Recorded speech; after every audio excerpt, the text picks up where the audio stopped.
Hey, it is mindset training. We are all over it. Good morning, good afternoon, good evening around the world. Thank you so much for joining me. Very excited to be here. All right, mindset training. Make sure you put your questions and we're at Clubhouse, Instagram here. Just put your questions in the Q&A section. We will get to them after the training session. Having the right mindset is critical for everyone because we give meaning to everything we see, and the perception that you have is critical to how much money you make, how many people you can help, and how happy you want to be.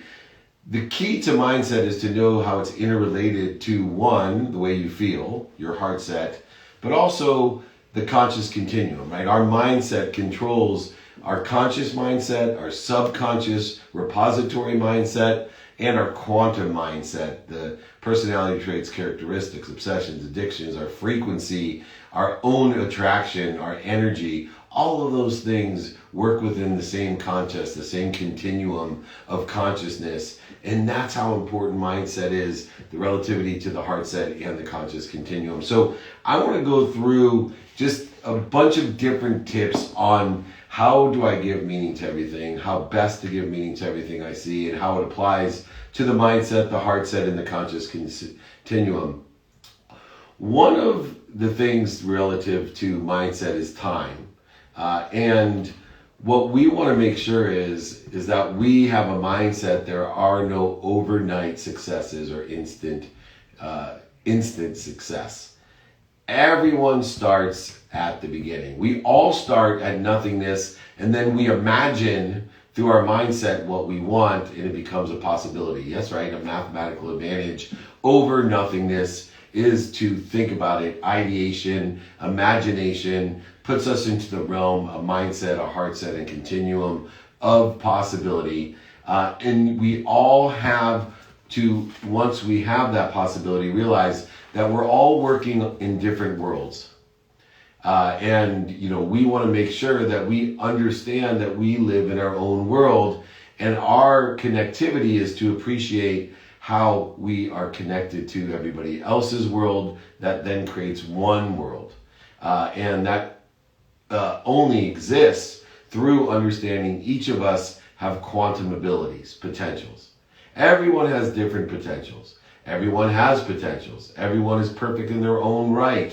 And yet our mindset does not want to separate ourselves or from others or from the oneness of that whole collective consciousness. So the first lesson of mindset is there are no overnight successes, that everyone starts at the beginning, that everyone starts at nothingness, and we ideate or imagine what we want, and everyone starts at the beginning. So there is no other way to start than at the beginning. Second one, it's harder to be disciplined than it is to stay motivated. But do both the best you can. To understand motivation itself is the ability to get up, get back up, get started, get back started. But remember in your mindset that it's much harder to stay disciplined than it is to get motivated. In other words, motivation will get you up, but inspiration and discipline will get you there. Inspiration and discipline are closely connected because as we take that ideation of a possibility, become inspired to make it a probability, it's strategy, discipline, and awareness that gets us there to our perspective, our reality. So remind yourself in your mindset that it's important that we get motivated, but it's much more difficult to stay disciplined.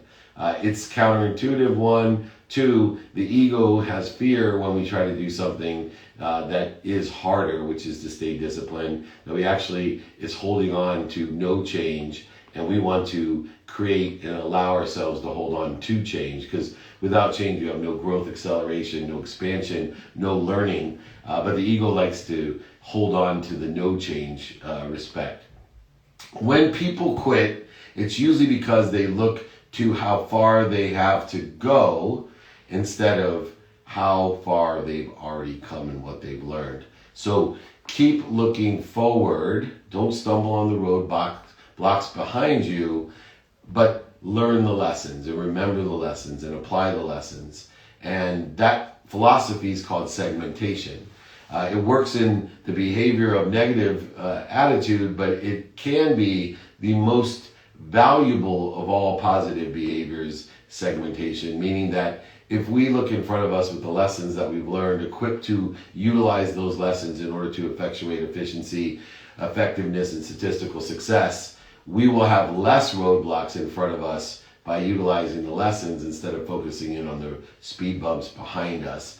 And so we must remember that when people quit, it's because they're utilizing negative behavior and it takes so long to see results.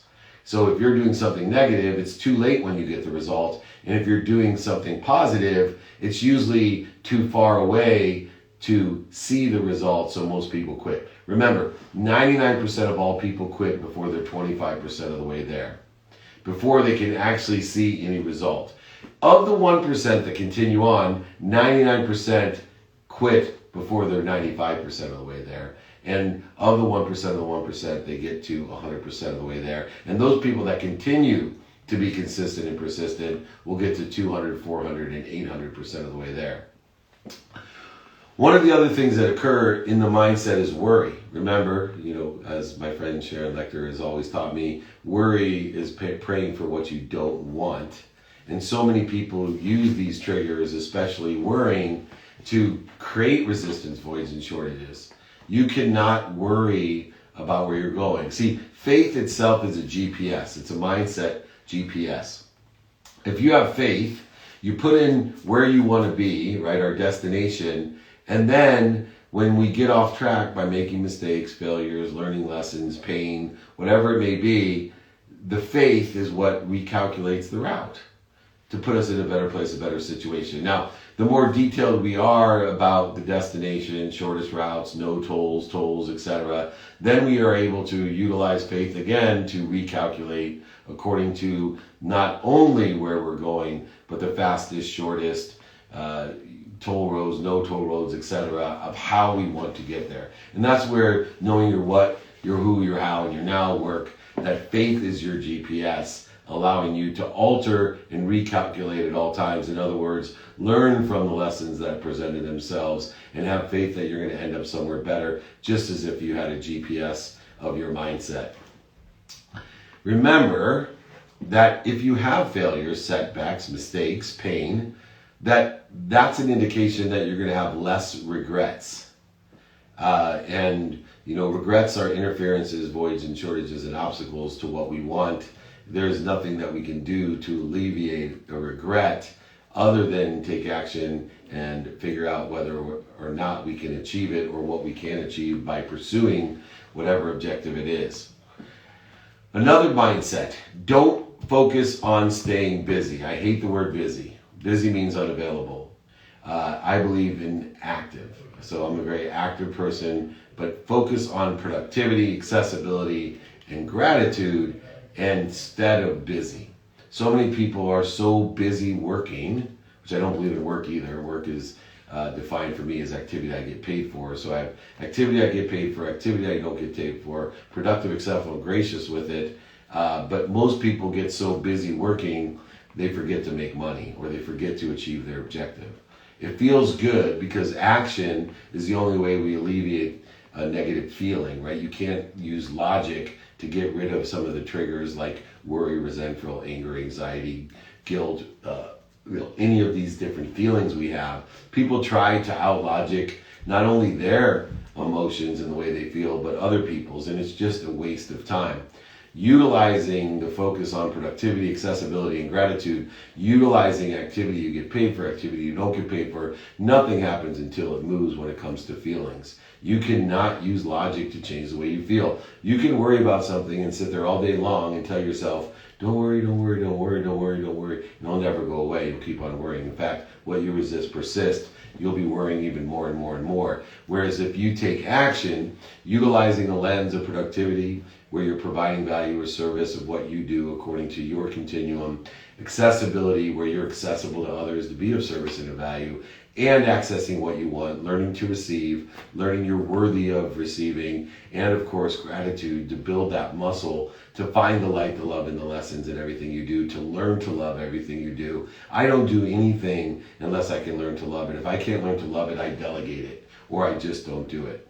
But I take the perspective that I can learn to love anything by finding the light, the love, and the lessons in it. One of the other things is people don't, in a mindset, they don't mind hard, but they hate long. So don't think of life as a marathon. Think of it as a series of sprints.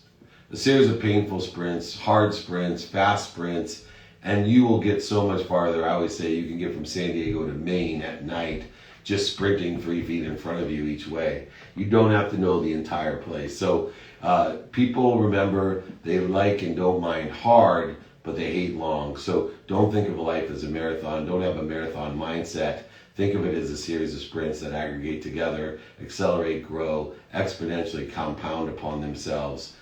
When it comes to how your life turns out, there is nothing more important in outcome than mindset. Nothing's more important in outcome than mindset, because a mindset will take out the emotion attached to an outcome and allow you to attach that emotion to enjoying, learning to love, enjoy the consistent, everyday, persistent, without quit pursuit of your own potential, understanding the conscious continuum, the quantum nature of who you are and what potentials you have and what potentials you want to pursue. We have to remember in the context of mindset that we have to have an ideation mindset to take nothingness into a possibility. We have to have an inspired mindset to take us from possibility to probability. And then we have to have a pragmatic mindset to take us from probability to perspective, utilizing discipline, strategy, and awareness in order to effectuate the most efficient, effective, and statistically successful way to materialize the ideation and inspiration that allows us the opportunity to manifest. In other words, you got to utilize the law of gravity to be grounded. When you utilize the law of gravity, it allows us to ideate, it allows us to imagine. It's that we are in the right place at the perfect time. And then when we utilize inspiration, it allows us to enjoy the consistent, persistent pursuit without motivation, just being connected and understanding that we are just getting rid of any interference between that and the most powerful source of energy that exists. And then we need to materialize that through the law, and that's the law of Goya. Then we materialize that, get off your ass. Then we materialize that with the law of attraction. And using awareness and discipline and strategy in order to effectuate getting rid of all the interference of what you already have, because you are health, wealth, and happiness. We just have to figure out what you're doing to interfere with it. Your best is what we want. So what are the 3 things that we want to focus in on in any activity that we have? Number 1, are you doing your best? These are 3 questions of mindset that I always utilize for myself when I'm mentoring, coaching, or teaching. Number 1 question, if I'm evaluating the lessons that I've learned and how I can expand, grow, and accelerate it the most efficient way, is to ask myself, did I do my best? And if I didn't do my best, how can I do better next time? Boom, there's a lesson, there's a light, and there's some love for you as well. When we can create those deltas every time and improve and scale what we're doing by asking ourselves in complete illumination and honesty, am I doing my best? What could I have done better? 2, what did I learn? What did I learn? Reviewing what we learn is so essential because life's about lessons, and the lessons will keep on coming until we learn them. And if we don't learn them, there'll be pain, and pain will indicate that we have that lesson. And utilizing faith as our GPS will reroute us into a better place, a better position, or a better situation. So always ask yourself, not only did I do my best, but how can I do my best? But 2, what did I learn? And then try to reposit those or create stories around those so that we have the greatest chance of accessing it in the future. In other words, when we access the lessons that we've learned, we're reminding, we're remembering, we're recollecting all of the great knowledge and experience, the dummy tax that we paid in order to effectuate greater success, purpose, passion, and profitability into our lives. And then the 3rd thing that we want to ask is, did we have fun? Are we happy? If you take any circumstance, any activity, paid or unpaid, planned or unplanned, even our sleep, and you utilize the 3 questions of mindset, those 3 questions of mindset are very simply: 1, did you do your best? 2, what did you learn? And 3, did you have fun? And you can utilize for yourself and for others this methodology in order to expand and grow and accelerate the best. If you want exercise on this mindset and understanding it, just email me. I will send it to you for free. It will go through exercises and a guide on how to carry the right mindset and notifying and asking the right questions and focusing attention and intention on the right mindset for your heart set and conscious continuum. David@dmeltzer.com. We'll put it in the chat too. Please reach out if you want my exercises or books on the mindset. I'm happy to send them. I'll pay for shipping. I'll pay for everything. It's free, don't worry. Next, you don't have to think of someone else's path as wrong just to be successful in traveling your own race, your own path. Comparison is the thief of joy, especially when it's in the journey aspect. You need to run your own race. So many people don't take into account their own journey, their own values, their own quantum being. They don't take into account their lessons, their stature, where they're at, what they're doing, and they compete against nothingness. When I say they compete against nothingness, they're in a comparison race with an illusion. And this is the problem with social media, is they're so easy to create an image or an illusion to compete against, to strive towards, that just isn't real. And so the only real competition that should take place is to look within and to clear away the interference between you and your potential or your truth. Comparison is the thief of joy. And if you don't work in the context of your own quantum being and how you fit perfectly into the puzzle of the whole, of the oneness, of the unified nature of the collective consciousness, you are creating interference. You are creating void, shortages, and obstacles for yourself by putting your attention in the wrong place, by creating these shortages, by creating separation, by competing against an illusion, instead of looking within, where you can instead improve upon what you're doing in the consistent, persistent manner. Change. How do we deal with change is such an important mindset. Change is so important. I always say that only one person likes change that I know, and that's a wet baby. Everyone else has a trigger to change. They're afraid they're a hypocrite. They're afraid it'll hurt. They're afraid it'll make a mistake. We're afraid of so many things when it comes to change.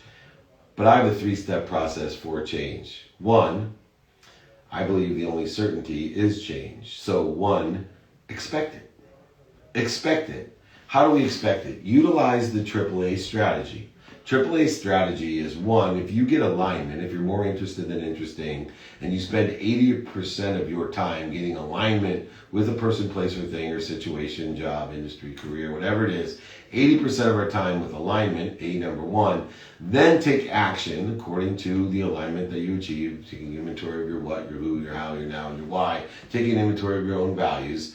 You then can expect change, which means you better prepare for adjustment. Prepare for adjustment, expect change to maximize the opportunity that exists in the delta that's created by change.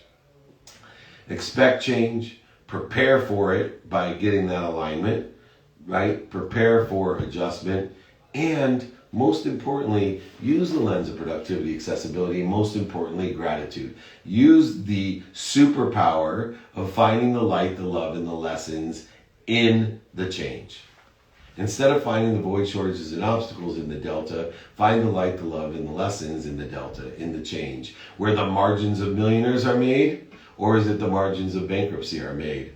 By great change. I believe it's the margins of millionaires. I believe that if we can expect change, prepare for change, and most importantly, enjoy the change, that you will see exponential growth, acceleration in your own life.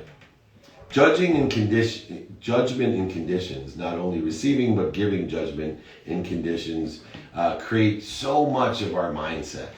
Right? We want to vote for what we want, but there's so much judgment, so many conditions that we place upon others and they place upon us. And so what we want to do is make sure that when you judge a person, it says more about you than it does that person. Especially if a need to be offended is one of the triggers into the primal fears that you have. right? If you call someone stupid, all it does is define you as someone who would call someone stupid, someone who wants to be separate, inferior, superior, someone who probably thinks that they're themselves stupid, projecting their insecurity onto others. When someone else is judging you, that just makes them somebody that judges. And we have to take ourselves out of some sort of insecurity that we are what other people define us as. It's not true. In fact, people will laugh at you, scoff at you, make fun of you, and then they'll applaud you, and they'll go even further than applaud you. They'll tell you that they knew you could do it. It happens to me all the time. So watch the judgments, watch the conditions, both that you give and you receive. It says nothing about other than the person that's projecting those judgments and conditions onto everybody else. When you see, in counterintuitive fashion, though, when you see or seek good in others, you will allow yourself to see it in you. We see and seek what we look for, whether it be in others. Others are a mirror of ourselves. So when we're seeking the superpowers in others, we will allow ourselves to find the superpowers of ourselves. When we're looking for what we don't want, we're going to get what we don't want. When we're looking for what we do want, we're going to find what we do want. This is the power of the mindset. You give meaning to everything. Not only you see, but you seek. I'm going to repeat that. You give meaning to everything you see as well as seek. Everyone is unique, so stop wishing that you were something you're not. Oh my gosh, talk about comparison is the thief of joy. When we are trying to be something that someone else is, that takes away our fingerprint, right? Everybody has their own fingerprint on this world. Everybody has a distinctive fingerprint. And within the context of that fingerprint is your quantum nature, your quantum being, your situational knowledge, your genetics, your life passing being that exists. So don't try to be the best of everyone. Try to be the best you. My littlest brother, he's an extraordinary human being.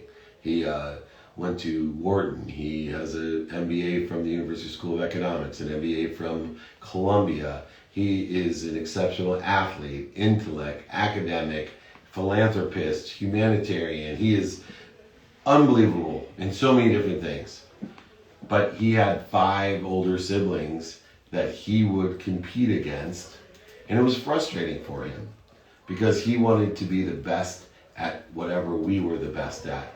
And he took the individual talents of the best student of the 5 of us, the best athlete of the 5 of us, the best business person of the 5 of us, and he was trying to be the best of others instead of the best of himself.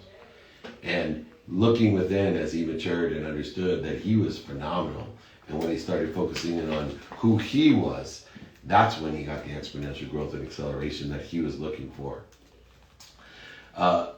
Friends, other people. A best friend brings the best out in you. There is a litmus test called feelings, and you want to use the great chain of feeding to determine who you want to be around. Has anybody ever had a friend out there that doesn't make you feel good, but yet you consistently torture yourself by hanging out with them and expecting a different result and feeling better when they just don't make you feel good? If somebody bleeds you, at the very least, let them fall away, let alone fire them from your life. There's a great chain of feeding. If somebody makes you feel good, feed them, hang out with them more, learn from them more. We make so many mistakes by torturing ourselves, by putting ourselves in a position with people expecting a different result. If somebody does not make you feel good, then don't be around them. Understand them and pay for their happiness, but best friends bring the best out of you. And we've talked about the difference, for example, of a mentor and a coach, that a good coach as well as a best friend, they bring the best out of you. A mentor, they give the best of themselves to you. One of the other mindsets that's so important is to be present. And the way that we're present, or the way that we stay present, is to take action. And to take action and do it now is essential to a mindset of getting things done, of being productive, accessible, and gracious with our time. To be efficient, effective, and statistically successful, we have to do things now. Now, I utilize, as everyone knows, Einstein's matrix of urgency and importance, meaning I do what's important first based on an inventory of values that I take, personal, experiential, giving and receiving values, and then I effectuate getting things done by asking myself, can I do it now? According to those values, according to the activities I have planned, according to the activities I don't have planned. Can I prioritize it by importance now and get it done? Because 100% of the things you do now get done. If I can't do it, then I go ahead and deposit it somewhere and prioritize it at a later time or even a later date. But it gives me statistical success and efficiency, and most importantly, it allows me to get things done. The difference between a strong mindset and someone that doesn't is people who have a strong mindset are capable of getting things done. So do it now, stay present, get things done. If you want to see change, don't wait for someone else to do it.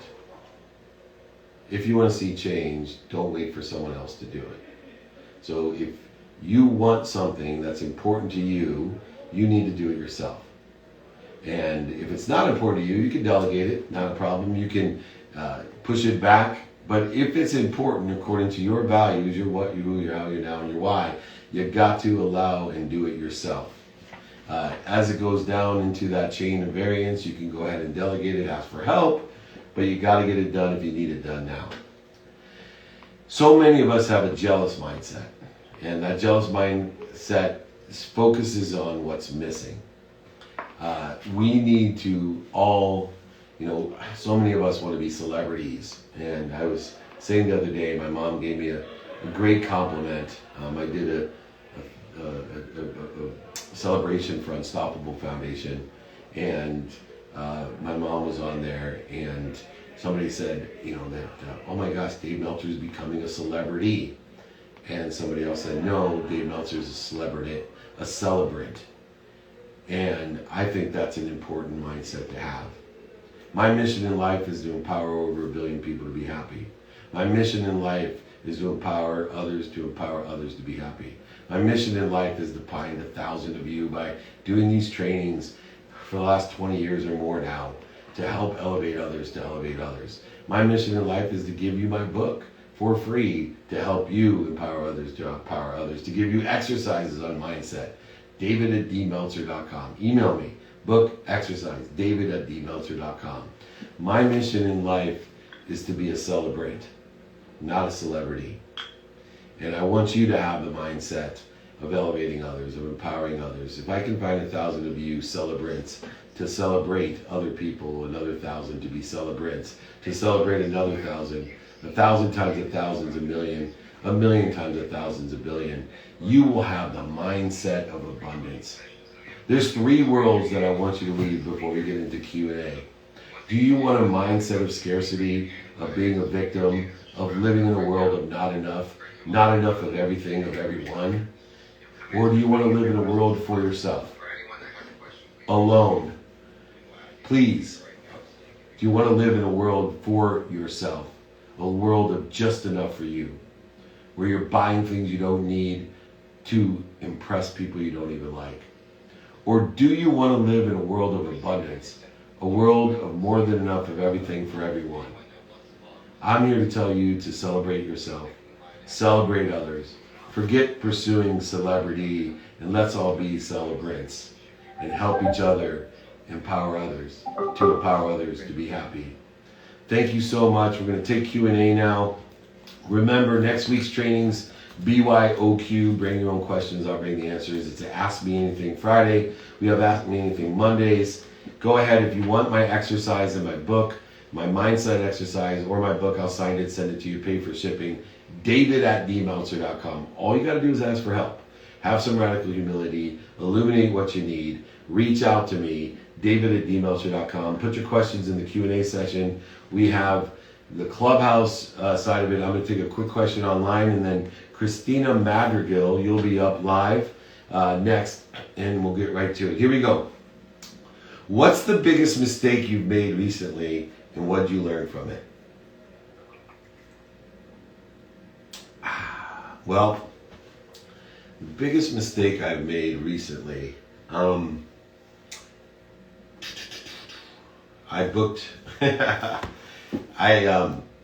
tried to save money, booked lesser airline, which I will name anonymous, but I tried to save money, and it ended up costing me an entire day of celebrating and experiencing the Bahamas with my wife and friends. And I wasn't more interested than interesting. I did not plan correctly. I wasn't diligent in doing the calendar, not only with the flight, but with other interviews. And I ended up missing an interview with Les Brown, who's one of my mentors, heroes, friends.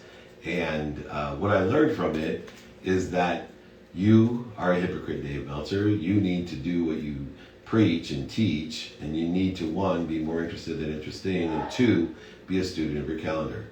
I keep learning probably the most valuable capability that I teach people is to be a student of their calendar, to pay attention and give attention to the things that I plan, don't have planned, to really look into details and study what I'm doing, not just look at it and make assumptions. The more we delve into our time and the use of our time with productivity, accessibility, and gratitude, the greater the effect and the more subtleties of success that occur in our lives. In other words, attention plus intention equal coincidences or luck that we want, instead of the unluckiness that may appear because we're focusing on the wrong things. All right, bring up Christina Madrigal. Here we go. Hello, thank you for calling on me. Happy Friday. Happy Friday.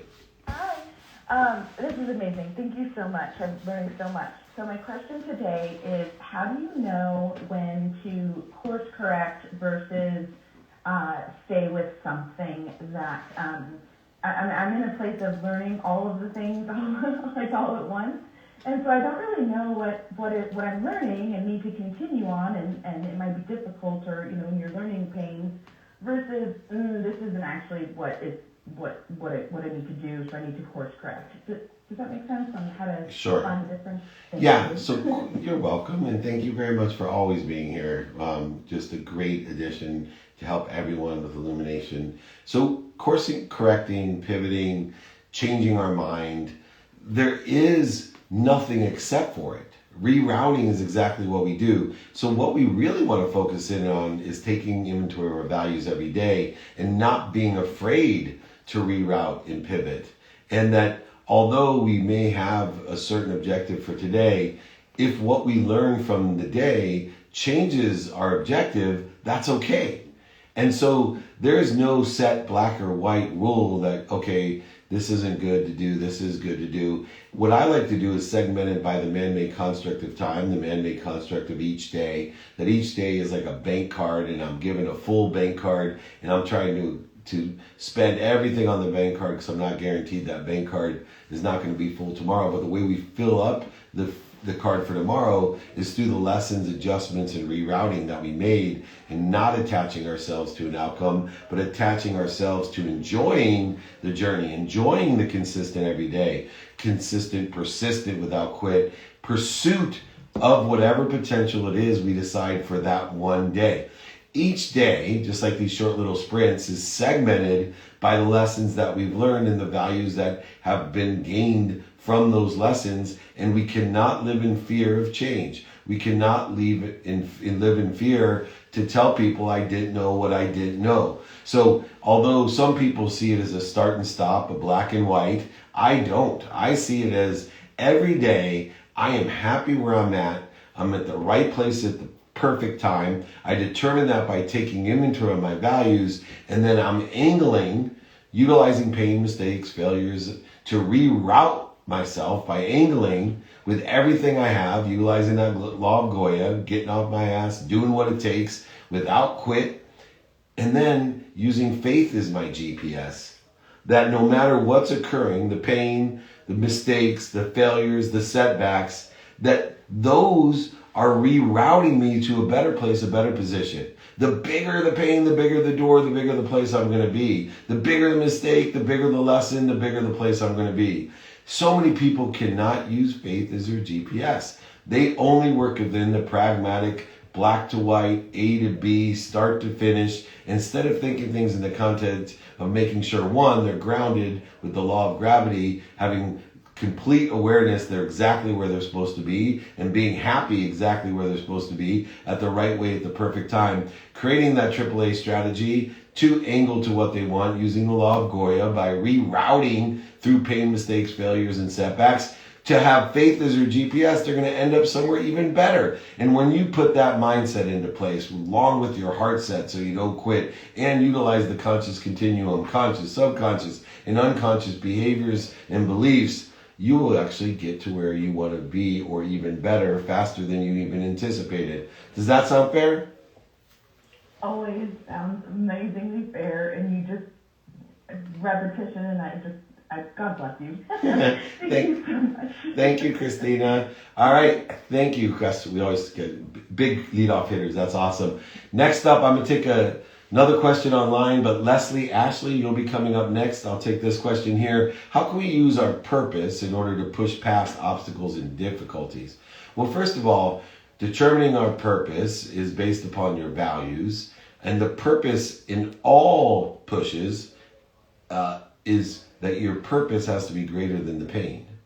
And so you have to determine where the light, the love, and the lesson is in order to determine the purpose and passion that you have in order to effectuate a greater energy than that difficulty or obstacle or pain or setback or mistake.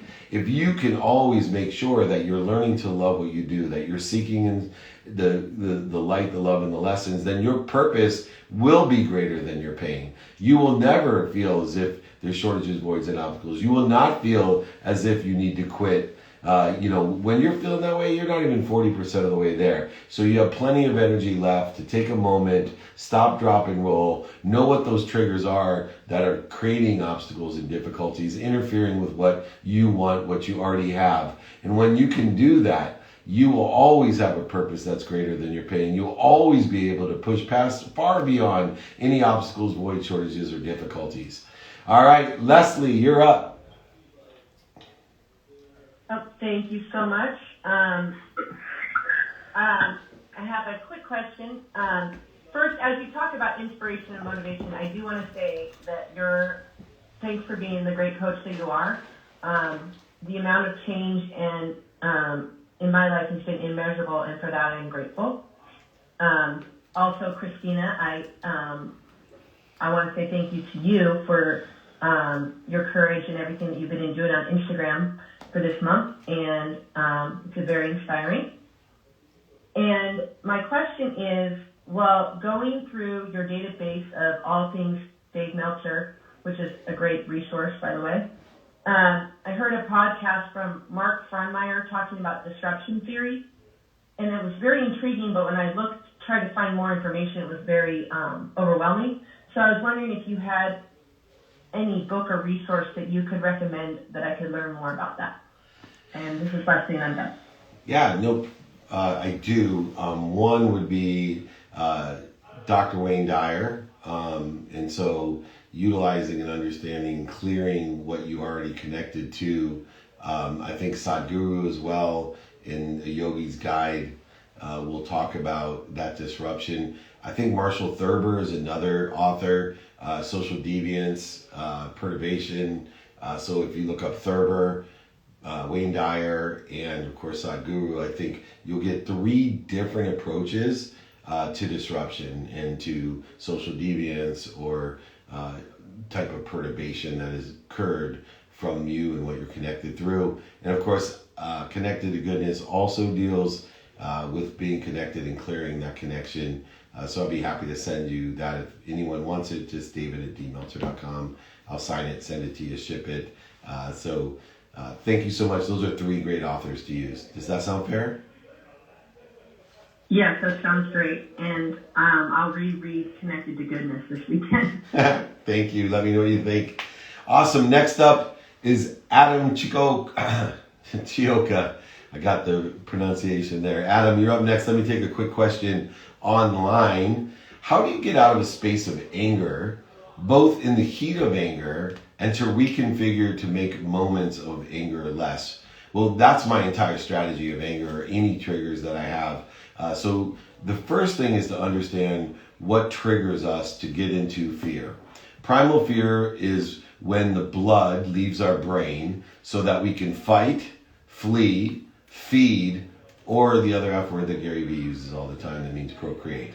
And if you realize, one, that I need to, in order to spend minutes or moments in anger or whatever other fear trigger there is, I need to be able to identify it. So the first step actually is to create an unwinding routine the night before. Start your tomorrow today by unwinding so that you put your body, mind, and soul in a position that when you wake up, that you can meditate or find a baseline of your higher self to plateau and grow. But once you get a baseline of your higher self, of your neutrality, of your center, of your higher being, then you can use that to determine what is triggering me to get off of that center, to get out of neutral, to get into a place of interference, of disruption, avoid shortages and obstacles. What is it that triggers? So for me, I have a long litany, as everybody's heard me rambling off, right? The need to be angry, need to be resentful, offended, separate, inferior, superior, anxious, frustrated, guilty.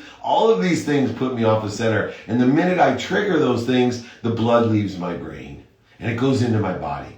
And now, usually when I'm angry or resentful or offended or separate or inferior or guilty, I'm now trying to take and make decisions without any blood in my brain, which in its own definition has to be insane. And so the first thing that you need to do so you can spend only minutes and moments in anger, or minutes and moments in guilt, or minutes and moments in worry, or minutes and moments in offense, is to simply stop and put the blood back into your brain. So breathe. Remind yourself with your higher level of thinking where your higher baseline is, where that center is, where neutral is. Remind yourself, I call it dropping down to center. And then you can make the decision without anger. You're clearing the interference back to the potential, the truth, the love, the light, and the lessons that you've learned in the past. That anger gets you nowhere except for accelerating you in the wrong direction, creating more void, shortages, and obstacles. So when you learn your triggers and you understand where the blood is glowing and flowing, and you can put it back into the place that's necessary and to utilize your higher level of thinking, to be at peace, at center, to have happiness, to help other people and have fun in your life, to make more money as well. All you need to do is to create a process of discipline of knowing where your baseline is, identifying when you're off the baseline and why and what's triggering it. And then, as you know, when you are in that ego-based consciousness, your mind, body, and soul are on fire. So stop, drop, and roll when you're on fire. All right. My friend Adam Chioka, come on up. What question you got for me? Hey, David. Thanks so much. How you doing? Awesome. Thanks for joining me. Yes, great. First of all, I thought, well, I got to give a shout out to friends on the stage, Leslie, Christina, Josh. Good to see you all. Thank you. Yeah, David, first of all, I thought, see, when you do your Monday morning Facebook coaching, I'm usually at working, so it's like I can't always get there, and I thought, I just don't want David to know that I'm like, I'm not intentionally missing those meetings. I'm like, I just can't make it. No problem. And that's why we have replays. And, obviously we appreciate you being a part of our private coaching group. You're a great asset. So thank you. Yes, thanks. And so for mindset and my thinking, I'm so inspired and excited every day. And I heard you cite Wayne Dyer earlier. Yes, of course, I credit him with saving my life. Anyway, so I will share that I'm continually surprised at how the ego comes back. It's like you can't like slaughter it, you can't just kill it. It's funny how it can creep back in, especially if you've got any sort of like interracial thing or some sort of conversations with people that it somehow either connects to your children or your family or your reputation or your job. And I just think it's interesting how ego does creep back in. I have to identify it and then, just realize, okay, that's the ego. I don't need to get worked up. I don't need to get upset. Do you want to comment on the ego? Yeah, I would love to. And thank you for the great comments and gratitude and being a celebrant of so many other people as well. But remember, the ego is necessary. It's like your heartbeat. It protects us, right? It tells us when we have to protect our embodiment by feeding it, fighting, fleeing, or that other F word to make sure that we continue the human race. So it's more about the triggers. It's more about what's triggering that. Is it something real, something that we can utilize in our favor, in our benefit? Because fear, for example, can motivate us. And if we can utilize it to motivate us, mean get up, get back up, get started, get back started, that's terrific. If we have control to put ourselves back into center or neutral, to become in spirit or inspired, to maximize the efficiency, effectiveness, and statistical success. You cannot get an egoectomy. You cannot get even an ego transplant. But you need your heart and you need your ego. What we want to do is identify the triggers that are not real, the illusionary triggers that cause us to act without blood in our brain when we need blood in our brain. We need to act at our higher self, our higher frequency, our higher vibration, our higher self, closer to the truth and our potential. And so what we want to do, instead of creating interference with the ego, is just utilize the ego with its best purpose, its intention, and then figure out these triggers so we can spend minutes and moments outside of our best self by creating, a clearer connection to that which inspires us. Does that sound fair, Adam? I love it. Really good points. That's right. It is necessary, and it's here to stay. So we got to make the best of it. Before I let you go, David, I might as well just introduce you to a friend on stage, Selena. I was on her podcast a few weeks ago, and she's been a nice big supporter of my mission and my book. So that's Selena Thomas. David, thank you. Thank you, Selena Thomas. And I am open to have you on as well for a question. Shosh Shetty, friend of the fams, you're up next. Let me take another question online. How do you work to control the inputs of each day? So the inputs are the data that we receive, and it's about 10,000 new thoughts that we have, 10,000 new things, data inputs that we get each day. And we want to make sure that from that input, our sensory cortex and our memory, our cellular memory from our senses, eyes, ears, nose, mouth, and touch, that we're taking in the most positive inputs, our most positive data to place in our intermediate memory, our subconscious, where 40,000 of these thoughts, same thoughts every day, that can be replaced only by accessing them more and more and more to replace the ones that are laying fallow or aren't being accessed or activated. And so I use the methodology of cancel, clear, connect. It's another exercise. It's in my book. I'm happy to send it to you, david@dmeltzer.com. I'll keep repeating it. But if you can cancel the negative input, and if it reoccurs, know that it's in our subconscious. And so then we can go ahead and clear it through meditation or being at center or sleep. And then shift our energy by connecting and reminding ourselves what we're connected to and through. The effort of cancel, clear, connect will help to build a conscious continuum that is directed towards a trajectory of what you want, instead of one which creates interferences, creates static, creates void, shortages, and obstacles. Most people get in their own way, which means they're taking inputs and creating habits and disciplines of negativity, and then activating that negativity not only within the context of their own being, their own quantum nature, but activating in the universe itself as a frequency or a beacon, calling out for what they don't want, or for what other people want for them, or what's missing in their life, instead of looking through, taking inventory of the values of what they want and voting for what they want in their lives and attracting that more rapidly and accurately. So it's so important to control the imports each day by canceling, clearing, and connecting. Email me for that exercise. It'll change your life. It's also in my book, Cancel, Clear, Connect. You can Google it, search David Meltzer, dmeltzer.com, Cancel, Clear, Connect. All the negativity out of your life. Attract what you want. It is a positive, abundant world. Live in that world of more than enough. All right, Shosh, you're up. Hey, David. Thanks once again for everything you do. This is certainly always a highlight for the end of the week for me. And I think, for myself, I feel, you're a great mentor and living example to me of living in gratitude and seeing the beauty in every moment.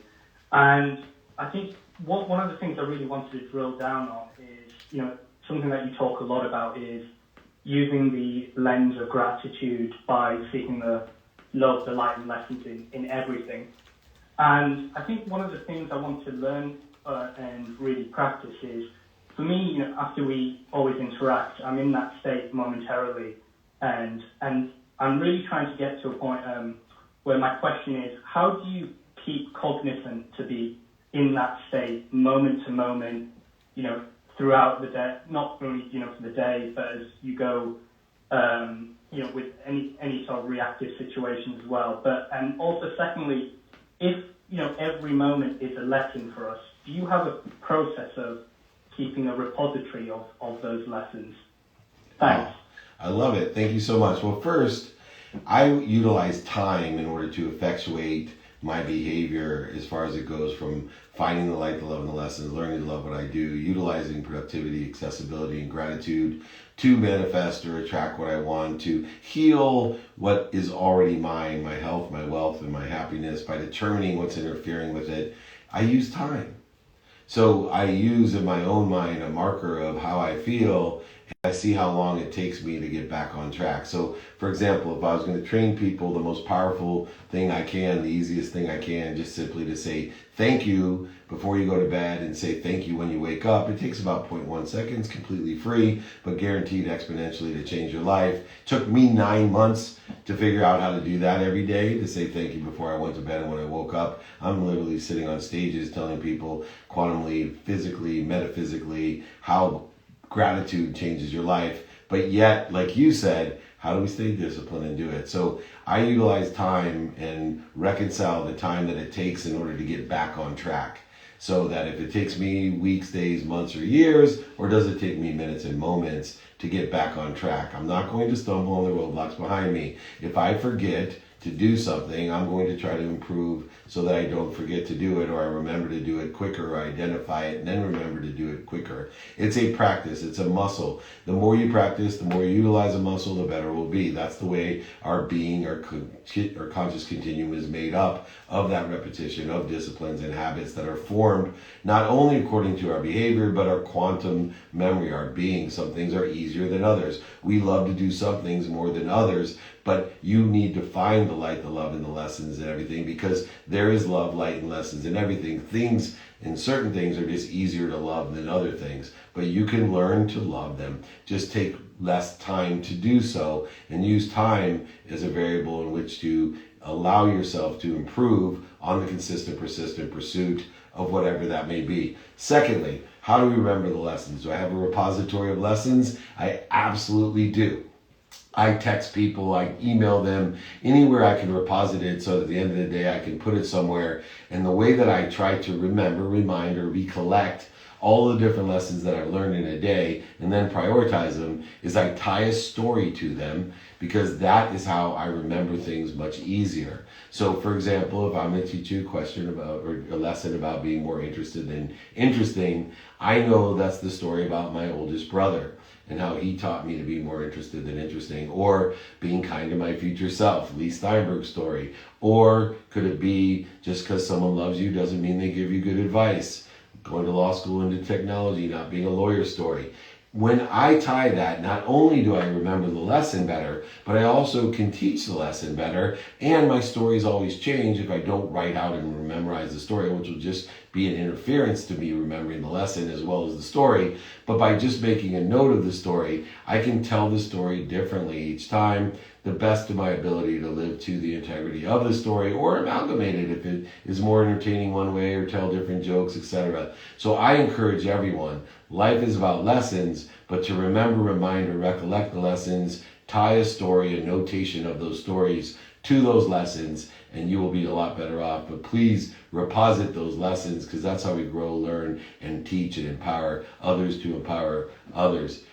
All right, Selena Thomas, you're going to be the last question. I'll take a quick one online, and then Selena will finish up with you online here. All right. What criteria do you study to determine whether to eject from a venture that doesn't seem to be viable? I use math, and I use 5 components of the math.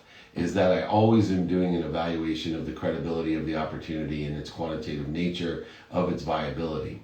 I also will value it by my emotional connection. I will make sure that that is still ascertained or maintained in a viable way.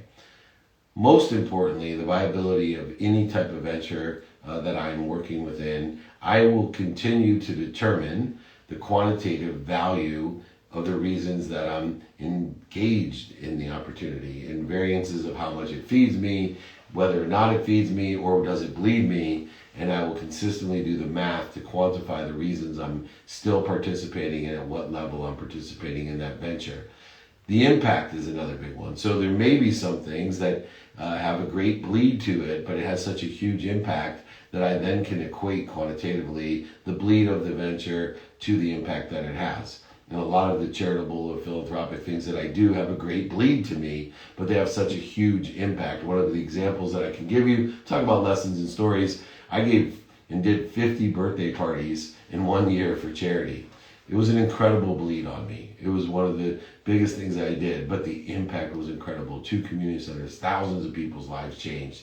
It was incredible. And then finally, if my capabilities change, if the venture is too big or too small for me, then that also is a criteria to quantifiably look at whether or not I want to eject myself or just allow it to fall away or feed it more. And so those are the things that I look at: the credibility, the emotional attachment, quantifying reasons, impacts, and capabilities. Feel free, once again, that's all available to you, David at dmeltzer.com. Okay, last one, Selena Thomas, welcome. Thank you. I had to take myself off mute. This is my first time in the room. It seemed to me that you all were having a conversation, so you are amazing. Thank you for all of the information that you shared. I came in on the part where you were talking about enjoy the journey, and I think so often we're worried about what's happening next month or next year and not focusing and concentrating and being appreciative of where we are at this particular moment. And so I really didn't have a question. They asked me if I wanted to come on stage, but I wanted to tell you how of an amazing time that I've had in this short period of time being in the room, and I've learned a lot. I started out last year saying that I was going to be a life coach and a motivational speaker, and somehow I shifted over to a live podcaster, and so I kind of got discouraged. But when I heard you say that things happen and we get redirected and, not to fight the process. So I'm thankful and I'm grateful to be where I am with this podcast. I enjoy the audience, and I just want to continue to follow you. So I did over on Instagram, and that amazed me that you're live over there and you're over here. I'm like, wow, how is she doing that? But just, again, thank you. Well, thank you so much, and you're a testament to faith being a GPS, rerouting us into a better place, a better position. As we are, everyone finishing up here. We're here every Friday. I've been doing trainings for over 20 years, and now, as my new friend Selena said, I'm on every single platform doing these trainings, and I don't have to buy everybody lunch, so it's even better for me. So thank you, everyone, for all of your time. Remember, next week is BYOQ. You bring the questions, I'll bring the answers. An hour of Q&A. It's Ask Me Anything Friday, next Friday. Join me. Anybody want to watch any of these trainings, they're all available. I have one of the top podcasts in the world called The Playbook, and it's on Spotify, Google, Entrepreneur, every platform. Spotify has its own special playlist of my trainings available for everyone. So if you want to check out any of the entrepreneurs, celebrities, athletes, entertainers, billionaires, millionaires, and their playbooks of success, a modern day Napoleon Hill podcast, it's all there, over 700 episodes available for all of you. Email me if you want any of the exercises on mindset, on Cancel, Clear, Connect, or just get my book. I'll send it to you. Audiobook, ebook, I'll sign a book, ship it to you, and pay for it.